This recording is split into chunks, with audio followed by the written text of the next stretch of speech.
As we've been discussing Taylor polynomials, we should see that as we write out more and more terms to the Taylor polynomial, we're essentially just constructing a finite series. And by that reasoning, then, if we were to construct an infinitely large Taylor polynomial, just write out let n go to infinity on the terms, then we'd be constructing a particular type of infinite series. We're now going to give those series a name. And as a definition, we're going to let x be some variable, and then a series of the form, so the summation as n goes from 0 to infinity, of a sub n x to the n, which is a naught plus a1x plus a2x squared, and so on and so forth. This is called a power series. Of course, that particular power series was centered at 0, but in general, if we have the summation of a sub n x to the n minus c, which expands as a naught plus a1x minus c and so on, this is a power series centered at c, where c is some constant. So let's just take a quick look at a couple examples of some power series and just determine quickly what their center would be. Suppose we had the summation as n runs from 0 to infinity of x to the n over n factorial. So when n is 0, x to the 0 is 1 over 0 factorial, which is also 1. Plus when n is 1, we'd have x to the first over 1 factorial, so 1. Plus when x is 2, we'd have x squared over 2 factorial, so 2. For 3, we'd have x cubed over 3 factorial, so 6, and so on. And this one is in particular centered at 0, because we just have the factor of x to the n, as opposed to x minus some center c. For another example, suppose we had the summation as n runs from 1 to infinity of 1 over n times x minus 1 to the n. Of course, we can't start this thing at 0 because 1 over 0 is undefined, so starting at 1, we'd have 1 over 1 times, which is just 1, I'll leave that factor off, times x minus 1 to the first, so that's x minus 1. Oops. There we go. Plus, so the second term would be 1 over 2 times x minus 1 squared. And then 1 over 3 times x minus 1 cubed. And this is a funny looking 2, so we'll try that again. And so on and so forth, right? We'd have 1/4 x minus 1 to the 4th, and 1/5 x minus 1 to the 5th, and so on.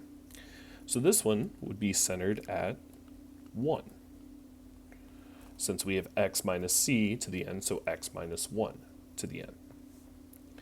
Now, if we think about these series here, we've been talking about convergence and divergence of series, and since since x varies, whether or not the series converges is going to depend on what the value for x is. So for example, if we take a look at this first series, if x was, say, 1/2, if x was 1/2 with this series here, then the series terms would be given by 1/2 to the n over n factorial, which we could rewrite as 1 over 2 to the n factorial. And this would end up giving us a convergent series. But if x was, say, 5, we'd have 5 to the n over n factorial, which is a divergent series.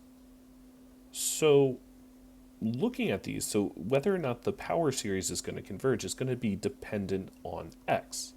And the question is, can we figure out for which values of x does one of these power series converge, and for which values for x does it diverge?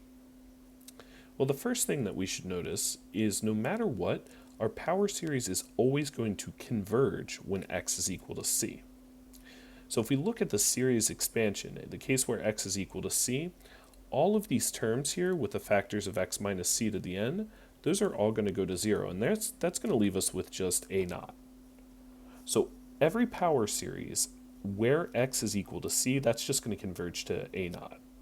So that's our starting point. Let me just note that down here. So we'll say power series always converge when x is equal to c.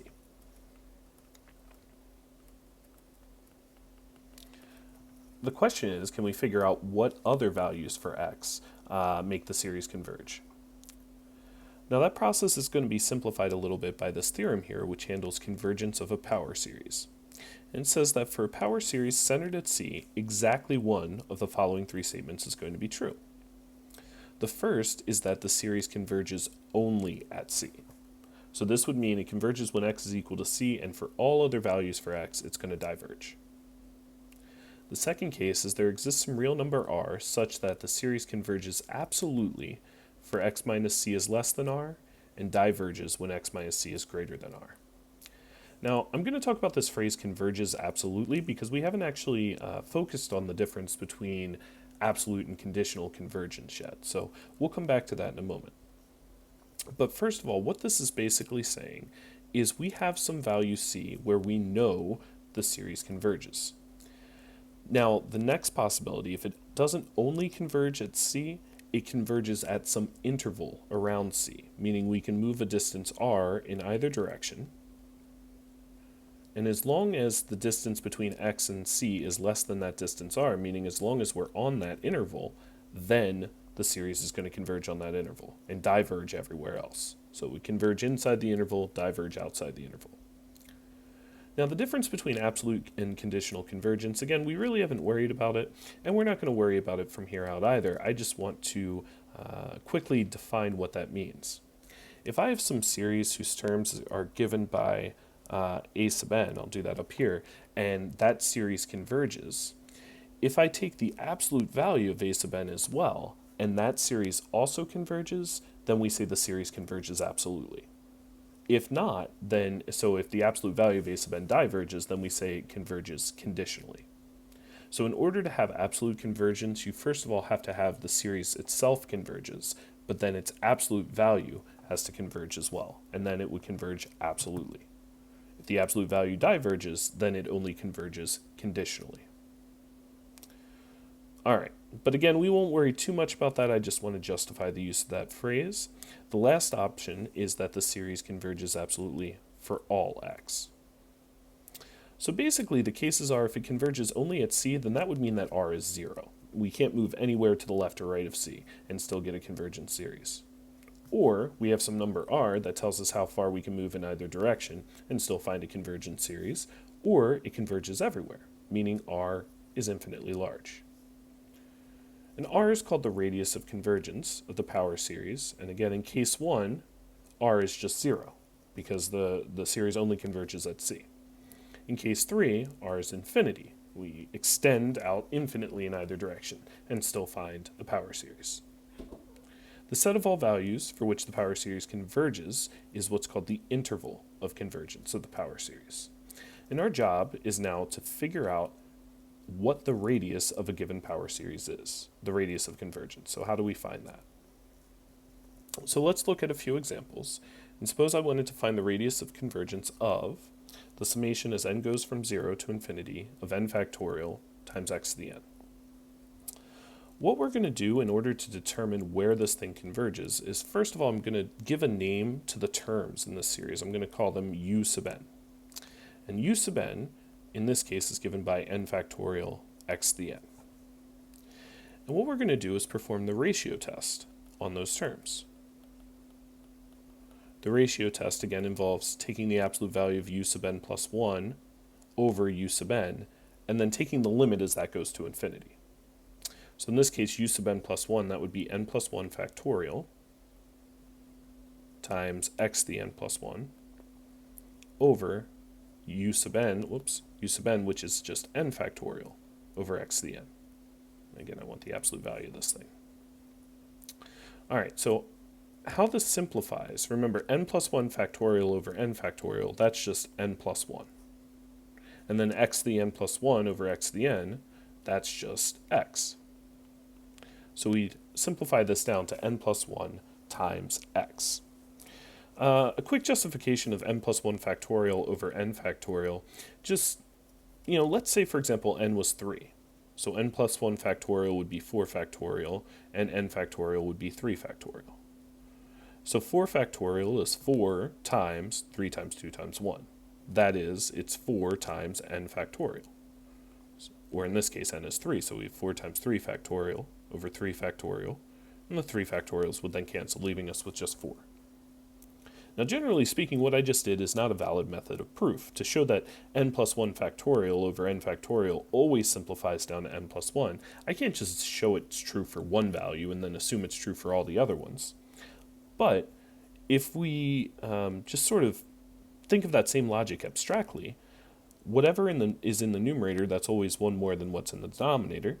And that means we would, if we cancel out that denominator factorial, we're always just left with that n plus 1 portion. So this wasn't exactly a formal proof, but it should at least make sense as to why this cancellation works this way. Now we're not quite done yet. What we want to do is take the limit as n goes to infinity of this thing here. So I want the limit as n goes to infinity of. So first of all, there's a factor of x, and as far as n is concerned, x is a constant. So since x is a constant with respect to n, that absolute value x can actually be brought out in front of the limit. That would leave us with the absolute value of n plus 1. Now, since n goes from 0 to infinity, n plus 1 is always positive, which means the absolute value of n plus 1 we can just write as n plus 1. Now, the limit as n goes to infinity, rather, of n plus 1, that goes off to infinity. It diverges. And it's going to diverge no matter what the absolute value of x is. This means that there is no value for x that makes this limit converge, and therefore there is no value for x which makes this particular series converge. Again, except for the case where x is equal to c. So this means that the radius of convergence in this case is 0. We have the first case. This series only converges when x is equal to c, and it does not converge anywhere else. And it's because this limit here, this thing that I've circled, no matter what x is, it's always divergent. And again, really the root of the question here is what values for x turn this into a convergent series? Okay, let's take a look at another example. Suppose we had the limit, or I'm sorry, the series rather, as n goes from 0 to infinity of 3 times x minus 2 to the n. So first of all, u to the n we would define to be 3, or u sub n rather, we would define to be 3 times x minus 2 to the n. And then we need to take the absolute value of u sub n plus 1 over u sub n, which is going to be 3 times x minus 2 to the n plus 1 over 3 times x minus 2 to the n. Now, the 3 and 1, n factors of x minus 2 cancel, and this would leave us with just the absolute value of x minus 2. Okay, so that's our ratio, and what we need to do is take the limit as n goes to infinity of that, of absolute value x minus 2. Well, since there is no instance of n there, the limit as n goes to infinity of absolute value x minus 2 is just x minus 2. So what does the ratio test really tell us? The ratio test, if you remember, this tells us that the series converges when this limit is less than 1 and diverges when this limit is greater than 1. This means that our power series diverges. So let me just quickly note this is the ratio test we're using. This means our power series diverges if that absolute value x minus 2 is greater than 1 and converges when x minus 2 is less than 1. So this thing converges when x minus 2 is less than 1, diverges when x minus 2 is greater than 1. And that makes 1 our radius of convergence. R is equal to 1. That was our definition. X minus c, that's x minus 2 in this case, when that is less than r, in this case 1, we have a convergent series. When it's greater, we have a divergent series. All right, let's take a look at one more example. Suppose we had the summation as n goes from 0 to infinity of negative 1 to the n, x to the 2n plus 1 over 2n plus 1 factorial.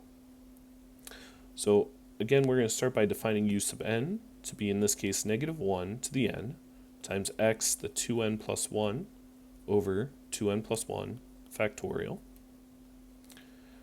We need to take the absolute value of the ratio of u n plus 1 over u sub n. And so that's going to be negative 1 to the n plus 1, x to the 2 times n plus 1 plus 1. So let me just quickly off to the side, 2 times n plus 1 plus 1. That's 2n plus 2 plus 1, so 2n plus 3. Okay, so we have x to the 2n plus 3. And same thing in the denominator, the 2n plus 1 factorial, that would be now 2n plus 3 factorial. The denominator is just the original use of n, and I'm going to go ahead and write this out as multiplication by its reciprocal, so 2n plus 1 factorial over negative 1 to the n times x to the 2n plus 1. And this is all within absolute value. Okay, so instead of writing out the actual division, the actual ratio, I skipped right to multiplication by its reciprocal, since that is the next step we would need to take anyway. All right, so what stuff cancels here? So I have a negative 1 to the n, which is going to cancel with this negative 1 to the n and leaving us with just negative 1 to the first. But keep in mind this is within absolute value bars anyway, so that actually kills that factor of negative 1 to the first power as well. So I can just get rid of that altogether.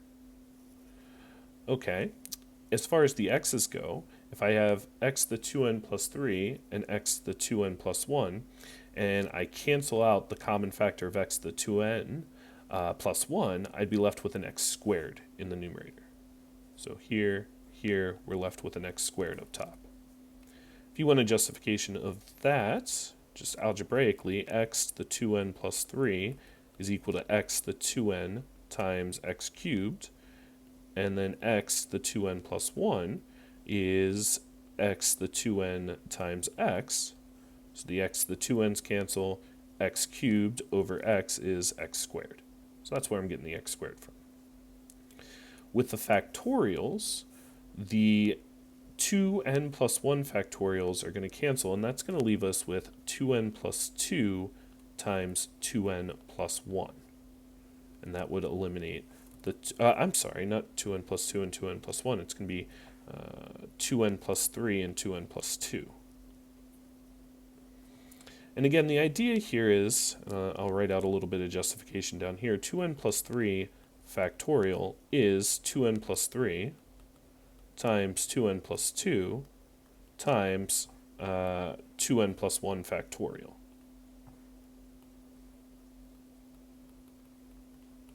And so we would cancel the 2n plus 1 factorial with the numerator and leave us with just those two factors. All right, so let me bring all this mess down. We want to take the limit as n goes to infinity of whatever's left over. What's left over is we just have an x squared in the numerator, and then 2n plus 3 times 2n plus 2 in the denominator. 2n plus 3, excuse me, 2n plus 2 in the denominator. Now that x squared, again, since it is a constant with respect to x, I can actually pull that out of the limit. I'll also drop its absolute value bars since x squared is always going to be positive. And we're left with the limit as n goes to infinity. Here, 2n plus 3, 2n plus 2, as long as n is greater than or equal to 1, that's always positive, so we can get rid of the absolute value bars everywhere. And that limit is going to be 0. So this thing converges to 0. Regardless of what the value for x is. Remember, we said if this thing is less than 1, then the series converges. And this thing always goes to 0, which is always less than 1. So this converges for all x.